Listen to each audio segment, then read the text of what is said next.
Malam itu, namaku Andi.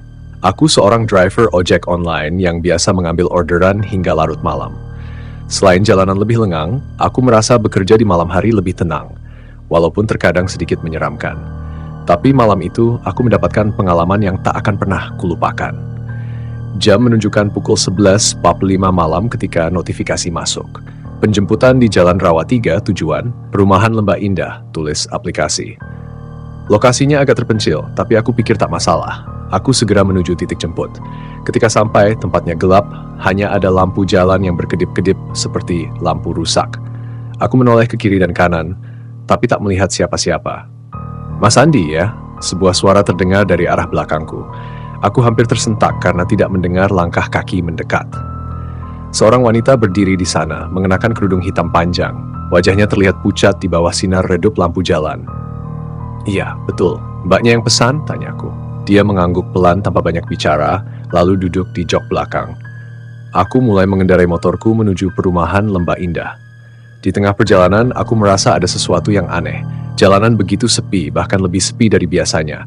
Aku mulai merasakan hawa dingin yang menusuk, meskipun aku sudah memakai jaket tebal. Mas, lewat sini aja. Lebih cepat, kata wanita itu tiba-tiba menunjuk sebuah gang kecil yang gelap dan tidak terlihat di peta. Aku ragu sejenak, tapi akhirnya menurut. Gang itu sempit, hanya cukup untuk satu motor. Pepohonan di kiri kanan jalan seperti menjulur ke arahku, rantingnya menggesek helmku. Di tengah gang, aku mendengar suara-suara aneh seperti bisikan. Awalnya aku kira suara angin, tapi semakin lama aku bisa menangkap kata-kata samar seperti memanggil namaku. Andi, Andi. Aku mulai panik. Aku mencoba fokus pada jalanan, tapi rasanya mataku seperti terus tertarik untuk menoleh ke arah suara itu. Mas, jangan berhenti, suara wanita itu terdengar tajam. Kalau berhenti, mereka akan datang. Mendengar itu, bulu kuduku langsung meremang. Siapa yang dimaksud mereka? Aku terus memacu motor, berusaha keluar dari gang tersebut secepat mungkin. Setelah beberapa menit yang terasa seperti berjam-jam, aku akhirnya kembali ke jalan utama. Tapi keanehan tidak berhenti di situ. Tiba-tiba, notifikasi baru masuk, pesanan makanan. Aku sempat bingung karena biasanya aplikasi otomatis menolak order jika aku sedang membawa penumpang. Namun, entah kenapa, order ini masuk. Mbak, maaf, saya dapat orderan makanan. Bisa saya selesaikan dulu baru antar Mbak ke tujuan? Tanyaku sambil melihat kaca spion berharap mendapat jawaban. Namun, kaca spionku kosong. Jok belakang yang tadi diduduki wanita itu kini kosong. Aku mengerem mendadak. Jantungku berpacu lebih cepat dari suara motorku. Mbak, panggilku sambil menoleh ke belakang. Tidak ada siapa-siapa, hanya angin dingin yang menyapu leherku. Pikiranku kalut. Apakah tadi aku hanya berhalusinasi? Atau ada sesuatu yang sedang mempermainkanku? Namun, notifikasi pesanan makanan di aplikasi tetap menyala. Lokasinya tidak terlalu jauh, sebuah warung nasi goreng di dekat alun-alun. Mungkin aku bisa mengambilnya dulu untuk menenangkan diri. Aku tiba di warung itu dalam 10 menit. Warungnya terlihat biasa saja, meskipun suasana di sekitarnya agak sunyi. Pemiliknya, seorang bapak tua dengan wajah ramah, segera menyambutku. Pesanan atas nama siapa, Mas? Tanyanya. Aku melirik aplikasi. Namanya hanya tertulis Tuan G, tidak ada foto profil. Pesanan atas nama Tuan G, jawabku sambil menunjukkan layar. Bapak itu mendadak terdiam. Wajahnya yang tadi ramah berubah menjadi serius. Dia menatapku lama lalu berkata, Mas, yakin mau antar ini? Aku bingung. Iya, Pak. Kenapa ya? Bapak itu menghela napas. Ya sudah, tunggu sebentar. Tak lama kemudian, dia menyerahkan sebungkus nasi goreng yang terikat rapi dengan plastik hitam. Tapi ada sesuatu yang aneh. Bungkusannya terasa dingin, bukan hangat seperti biasanya. Ini pesanannya, Mas. Hati-hati di jalan, ucap bapak itu sambil menatapku dengan pandangan penuh arti. Aku mencoba tidak memikirkan apapun dan segera melanjutkan perjalanan ke titik pengantaran. Lokasinya terletak di sebuah area pinggiran kota, yang ternyata adalah tanah kosong. Aku berhenti di depan gerbang besi tua yang sudah berkarat. Di baliknya hanya ada rerumputan liar yang menjulang tinggi seperti tempat yang sudah lama ditinggalkan. Ini nggak salah kan? Gumamku sambil memeriksa peta di aplikasi. Titiknya benar-benar di sini. Saat aku ragu-ragu, tiba-tiba notifikasi chat dari pemesan masuk. Taruh makanannya di bawah pohon besar. Jangan ditunggu. Aku memandang sekeliling. Di tengah tanah kosong itu ada satu pohon besar dengan batang hitam yang tampak tua dan menyeramkan. Tanganku gemetar saat meletakkan bungkusan itu di bawah pohon. Tapi begitu aku berbalik hendak kembali ke motor, angin kencang tiba-tiba bertiup, disertai suara-suara aneh seperti tawa kecil yang menggema di sekitar. Andi. Suara itu memanggil namaku lagi. Kali ini jelas sekali aku membeku. Suaranya seperti datang dari segala arah. Masih mau pergi? Sebuah suara terdengar dari belakangku. Itu suara wanita yang tadi jadi penumpangku. Aku menoleh perlahan. Dia berdiri di bawah pohon, tapi tubuhnya terlihat berbeda. Kulitnya pucat keabu-abuan dan matanya kosong, hanya putih saja. Aku belum selesai, Andi. Aku melangkah mundur perlahan sementara tubuhku gemetar hebat. Mataku terpaku pada sosok wanita itu. Wajahnya kini terlihat jelas dengan senyum lebar yang tidak wajar, seperti seseorang yang mencoba tersenyum terlalu keras hingga melukai pipinya sendiri. Aku belum selesai, Andi. Ulangnya dengan suara yang menggema, seakan bukan hanya satu orang yang berbicara. Pikiranku kacau. Aku mencoba meraih motorku, tapi kakiku terasa berat, seperti ada sesuatu yang menahanku di tempat. Tiba-tiba, suara notifikasi dari ponselku terdengar lagi. Aku spontan mengeluarkan ponsel dari sakuku. Sebuah pesan masuk di aplikasi, jangan tinggalkan dia. Pesan itu bukan dari si pemesan makanan, tapi dari akun tanpa nama dengan foto profil kosong. Rasanya seperti ada jarum yang menusuk punggungku. Aku ingin lari, tapi tubuhku tidak bisa bergerak. Wanita itu mulai berjalan mendekat. Langkahnya lambat, tapi setiap kali aku berkedip, dia terlihat semakin dekat. Bau anyir yang sangat menyengat tiba-tiba memenuhi udara, membuatku hampir muntah. Andi, kau ingat aku kan? Katanya sambil tertawa pelan. Aku menggelengkan kepala, hampir menangis. Saya tidak tahu siapa Anda, tolong lepaskan saya. Dia mendekatkan wajahnya ke arahku, cukup dekat hingga aku bisa melihat kulitnya yang seperti mulai membusuk. Tapi aku tahu kamu, Andi, kita pernah bertemu. Di jalan ini, malam itu. Aku mencoba mengingat, tapi tidak ada yang terlintas di pikiranku. Apa yang dia maksud? Malam apa? Sudah lupa? Biarkan aku mengingatkanmu, katanya lagi sambil melangkah lebih dekat.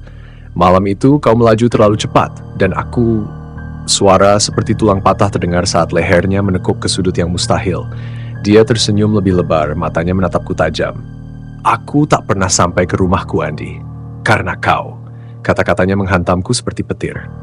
Tiba-tiba ingatan samar melintas di kepalaku, sebuah kecelakaan yang terjadi setahun lalu. Aku memang pernah mengalami insiden kecil di jalan, tapi korban tidak pernah ditemukan. Aku mengira semuanya sudah selesai, tapi... Maafkan saya, kataku dengan suara bergetar. Wanita itu tertawa. Permintaan maaf tidak cukup, Andi. Kau harus menemani aku selamanya. Saat itu, aku mendengar suara lain, seperti deru motor mendekat. Dari kejauhan, aku melihat sebuah lampu motor bersinar terang, semakin lama semakin dekat. Lampu itu menyilaukan, hingga membuat sosok wanita itu perlahan menghilang, seperti kabut yang tertiup angin. Aku terjatuh ke tanah, nafas tersengal-sengal. Motor itu berhenti di depanku, dan seorang pria tua turun dari sana. Aku mengenalinya, dia adalah bapak penjual nasi goreng tadi. Kau baik-baik saja, nak? Tanyanya dengan nada cemas. Aku hanya bisa mengangguk, meskipun tubuhku masih gemetar. Bapak itu menatap ke arah pohon besar, lalu bergumam pelan, dia hampir membawamu. Lain kali jangan pernah mengambil jalan ini lagi. Aku masih terduduk di tanah mencoba mengatur napas. Pria tua itu menatapku dengan pandangan serius, seolah mengetahui lebih banyak dari yang ia ucapkan. Aku mencoba berdiri, tetapi tubuhku masih lemas. Bapak tahu sesuatu ya? Tanyaku dengan suara parau. Dia tidak langsung menjawab. Hanya menatap pohon besar itu dengan tatapan tajam, seperti melihat sesuatu yang aku tidak bisa lihat. Setelah beberapa saat, dia menghela napas panjang. Pohon itu sudah lama dikenal sebagai tempat yang angker.